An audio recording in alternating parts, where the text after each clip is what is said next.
안녕하십니까. 오늘은 마태복음 28장 11절 15절의 말씀으로 경기병의 보고라는 제목으로 하나님의 말씀을 나누고자 합니다. 본 말씀은 여자들이 갈 때 경기병 중 몇이 성에 들어가 모든 된 일을 대제사장들에게 알리니 그들이 장로들과 함께 모여 의논하고 군인들에게 돈을 많이 주며 이르되 너희는 말하기를 그의 제자들이 밤에 와서 우리가 잘 때에 그를 도둑질하게 갔다 하라. 만일 이 말이 총독에게 들리면 우리가 고나여 너희로 근심하지 않게 하리라 하니 군인들이 돈을 받고 가르친 대로 하였으니 이 말이 오늘날까지 유대인 가운데 두루 퍼지니라. 여자들이 떠납니다.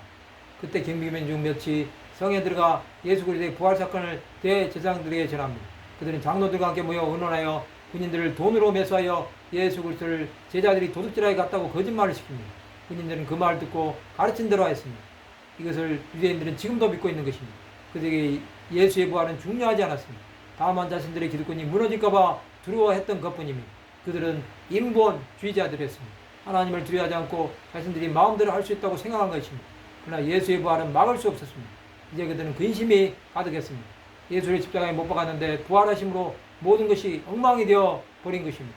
이것을 수습할 길이 없었기에 거짓말로 포장한 것입니다. 그러나 그들의 양심은 두려웠을 것입니다. 혹시 예수께서 찾아오시면 어떡하나 등 수많은 생각을 했을 것입니다. 예수께서는 십자가에 못 박았다고 복수하지 않았습니다. 그것은 그들이 착각했습니다. 인류 구원을 이루셨고 하나님의 역사는 마쳤기 때문에 부활하신 것입니다. 이제 사망의 권세는 설 자리가 없어진 것입니다. 부활은 믿지 않는 자들에게는 여러 가지 변명거리를 만들어냅니다.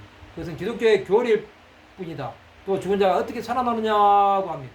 만약 그들의 말이 맞는다면 성경은 거짓말이 되어버립니다. 1600년 동안 베스트셀러인 성경은 1.1핵도 거짓이 없습니다.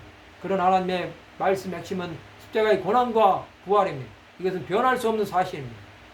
우리는 부활을 믿기에 하나님의 말씀을 믿고 있는 것입니다. 세상은 예수를 믿지 못하게 합니다. 그들은 예수를 믿음으로 구원을 받아 하나님의 자녀가 되는 것을 막으려고 합니다. 이것은 사탄의 전략입니다. 많은 사람이 사탄에게 속아 예수를 믿지 않습니다. 그러나 택한 백성은 어떻게 해서든 예수를 믿음으로 구원에 이르기를 원하는 것입니다. 우리는 하나님 나라를 위해 부르심을 받았습니다.